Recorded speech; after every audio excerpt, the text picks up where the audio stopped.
कल्पना कीजिए, आप अपनी बूढ़ी माँ को कंधे पर उठाए जंगल में चल रहे हैं और मौत हर कदम पर सांस ले रही है। ठीक उसी वक्त शिव खुद आपकी मदद करने आ जाते हैं।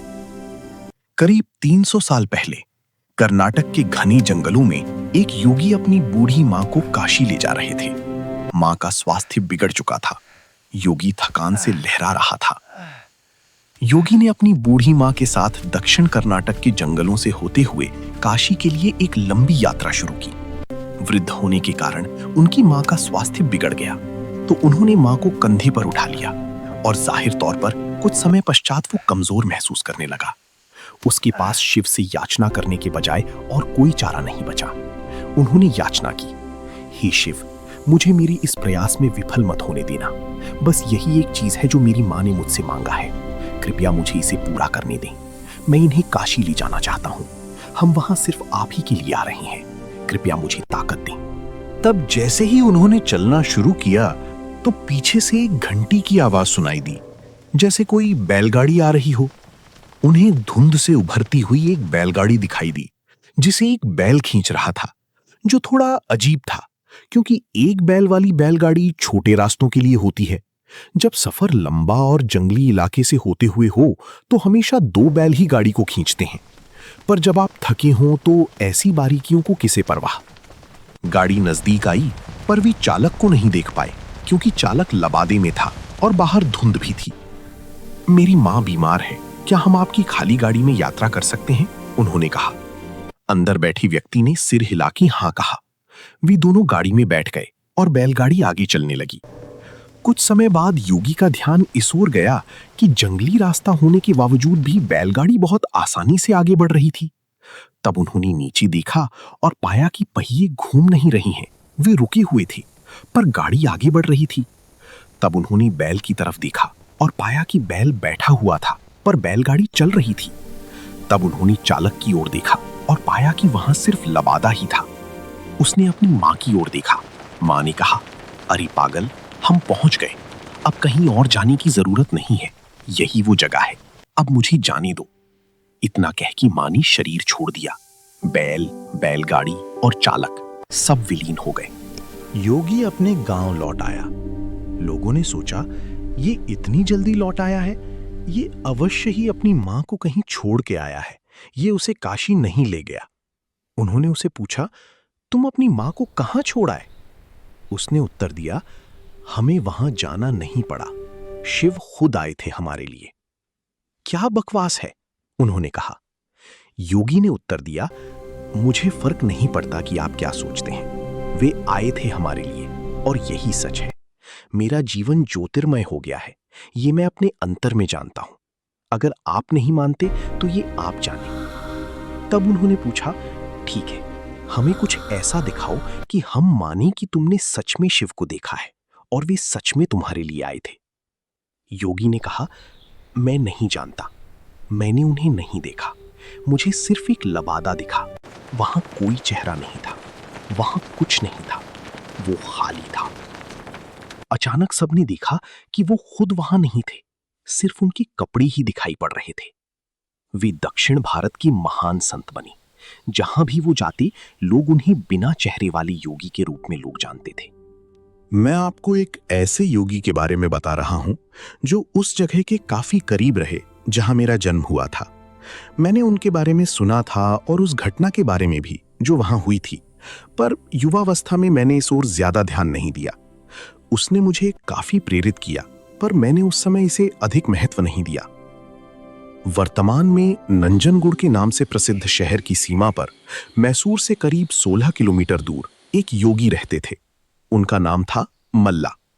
वे किसी परंपरा से संबंध नहीं रखते थे और ना ही उन्हें कोई पूजा पाठ की औपचारिक विधि ज्ञात थी, परंतु बचपन से ही जब भी वे अपनी आंखें बंद करते तो उन्हें शिव की तस्वीर दिखाई देती। शायद योगी शब्द उनके लिए काफी नहीं है। उनके जैसे लाखों हैं। वे शिव के कैदी हैं। उनके पास कोई विकल्प भी नहीं है। शायद मैं भी उन्हीं के जाल में फंसा हुआ हूं। हम उनकी तलाश नहीं करते। अभिमान के कारण शायद किसी की भी तलाश नहीं करते, पर उनके जाल में फंस अवश्य जाते हैं। शिव एक शिकारी थे। वे सिर्फ जानवरों को ही अपने जाल में नहीं फंसाती थी, अपितु इंसानों को भी अपने जाल में फंसा लेती थी। ये उन्हीं में से एक और था। मल्ला शिव के सिवा और कुछ नहीं जानता था। उसने कोई विशेष कौशल भी अर्जित नहीं किया था और वो जंगली इंसान बन गया था। ये तो उसे कभी विचार ही नहीं आया कि किसी को भी रोककर उससे अपनी जरूरत के लिए कुछ भी छीन लेना गलत भी हो सकता है। तो वो ऐसा ही करता था और एक डाकू के रूप में प्रसिद्ध हो गया था। वो जंगल के उस रास्ते का नियमित डाकू बन गया जिसे लोग सामान्य तौर पर इस्तेमाल करते थे। वो रास्ता जहां वो राहदारी वसूलता था, उस जगह का नाम पड़ा कल्याण मुलाई, जिसका मतलब है चोर का कोना। शुरू में लोगों ने उसे धिक्कारा, पर साल के अंत में लोगों से इकट्ठा किए एक एक पैसे को वो महाशिवरात्रि मनाने में खर्च कर देता था। वो एक बड़ा भोज आयोजित करता। कुछ सालों बाद लोगों ने उसे एक महान योगी के रूप में पहचाना और स्वेच्छा से योगदान करने लगे। और जो ऐसा ना करते, उन्हें योगदान देने के लिए प्रोत्साहित करने का भी उसे कोई पछतावा नहीं था। कुछ सालों बाद दो योगी, जो आपस में भाई थे, इस रास्ते से गुजर रहे थे। उन्होंने इस आदमी को देखा, जो डाकू तो था पर एक महान योगी भी था। उन्होंने कहा, तुम्हारा भक्ति भाव अद्भुत है, पर तुम्हारे तौर तरीकों से लोगों को कष्ट होता है। उसने कहा, मैं ये शिव के लिए करता हूं, इसमें दिक्कत क्या है? उन्होंने समझाया, अपने साथ अलग ले गए और कुछ पद्धतियों से गुजारा और उस स्थान का नाम कल्याण मुलाई से बदलकर मल्लाण मुलाई रख दिया। आज भी ये स्थान मल्लाण मुलाई के नाम से ही जाना जाता है। और जो महाशिवरात्रि वो मनाते थे, वो आज एक विशाल संस्थान के रूप में विकसित हो गया है। डकैती छोड़ के इन योगियों के साथ बैठने के करीब 1.5 साल बाद ही उन्होंने महासमाधि प्राप्त कर ली। मल्ला को इस प्रकार मुक्त करवाने के बाद दोनों योगियों ने भी उसी दिन अपने शरीर छोड़ दिया। कबिनी नदी के किनारे इन लोगों के लिए एक खूबसूरत तीर्थ स्थान निर्मित है, जिसे आज भी मल्लाण मुलाई के नाम से जाना जाता है। कुबेर यक्षों के राजा थे। यक्ष बीच का जीवन होते हैं। वे ना यहाँ के जीवन में होते हैं और ना ही वो पूरी तरह से जीवन के बाद वाली स्थिति में होते हैं। कहानी कुछ इस तरह है कि रावण ने कुबेर को लंका से निकाल दिया और कुबेर को मुख्य भूमि की ओर पलायन करना पड़ा। अपना राज्य और प्रजा को खोने की निराशा में उसने शिव की पूजा करना शुरू की और एक शिव भक्त बन गया। शिव जी ने दया भाव दिखाते हुए उसे एक अन्य राज्य और संसार का सारा धन दे दिया। इस तरह कुबेर संसार का सबसे अमीर व्यक्ति बन गया। धन मतलब कुबेर, ये कुछ इस प्रकार देखा जाने लगा। कुबेर शिवजी का महान भक्त बन गया, परंतु जब भक्त को ये लगने लगे कि वो सबसे महान भक्त है, तो समझ जाएं कि सब खोने वाला है। कुबेर को लगने लगा था कि वो शिव को इतना कुछ अर्पित करता है तो वो एक महानतम भक्त है। और बेशक शिवजी ने चढ़ावे में से विभूति के अलावा कभी कुछ नहीं छुआ, पर कुबेर खुद को महान समझने लगा क्योंकि वो शिवजी को इतना कुछ चढ़ावे के रूप में भेंट करता था। एक दिन कुबेर शिव के पास गए और कहा, मैं आपके लिए क्या कर सकता हूं? मैं आपके लिए कुछ करना चाहता हूं। शिवजी ने कहा, तुम मेरे लिए क्या कर सकते हो? कुछ भी नहीं, क्योंकि मुझे किसी चीज की आवश्यकता ही नहीं है। मैं ठीक हूं, परंतु मेरा बेटा, उन्होंने गणपति की ओर इशारा करते हुए कहा, ये लड़का हमेशा भूखा रहता है, इसे अच्छे से खिला दो। ये तो अत्यंत सरल है, कहकर कुबेर गणपति को अपने साथ भोजन के लिए ले गया।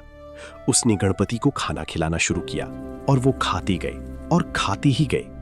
कुबेर ने सैकड़ों रसोइयों की व्यवस्था की और प्रचुर मात्रा में खाना बनाना शुरू किया। उन्होंने ये सारा भोजन गणपति को परोसा और वे खाते रहे। कुबेर चिंतित हो उठे और कहा, रुक जाओ, अगर तुम इतना खाओगे तो तुम्हारा पेट फट जाएगा। गणपति ने कहा, आप उसकी चिंता मत करो। देखिए, मैंने एक सांप को एक कमर पेटी के रूप में बांध रखा है, तो आप मेरे पेट की चिंता ना करें। मुझे भूख लगी है, मुझे खाना खिलाएं। आप ही ने कहा था कि आप मेरी भूख मिटा सकते हैं। कुबेर ने अपना सारा धन खर्च कर दिया। कहते हैं कि कुबेर ने दूसरे लोगों से भी भोजन मंगवा के गणपति को खिलाया। गणपति ने सारा भोजन खाने के बाद भी कहा, मैं अभी भी भूखा हूं, मेरा भोजन कहां है? तब कुबेर को अपने विचार की छोटेपन का एहसास हुआ और उसने शिव के सामने झुकते हुए कहा, मैं समझ गया, मेरा धन आपके सामने एक तिनके के समान भी नहीं है। जो आपने मुझे दिया उसी का कुछ अंश आपको वापस देकर मैंने खुद को एक महान भक्त समझने की गलती की। और इस क्षण के बाद उसकी जीवन ने एक अलग ही दिशा ले ली।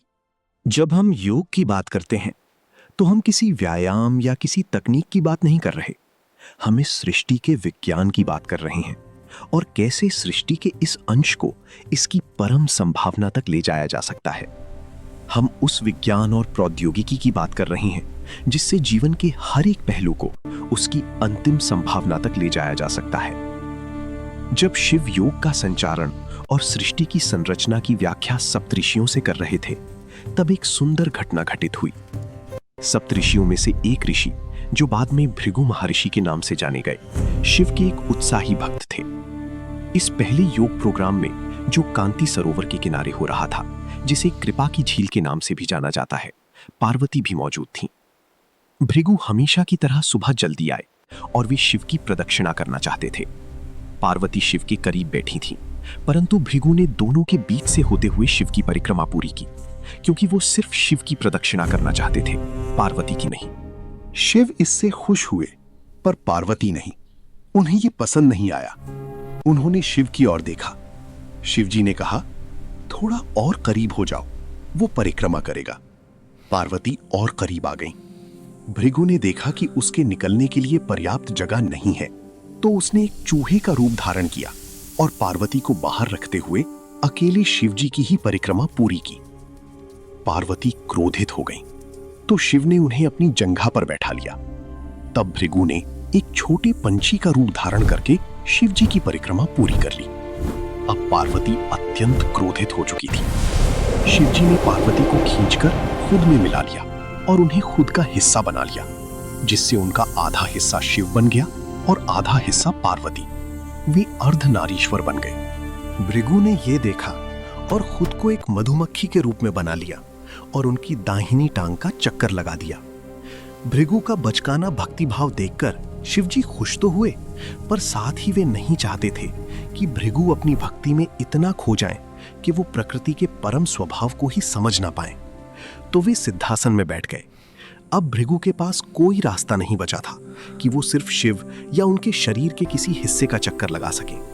अगर उन्हें अब परिक्रमा करनी थी तो दोनों सिद्धांतों, स्त्रैण और पौरुष, दोनों की ही करनी पड़ेगी।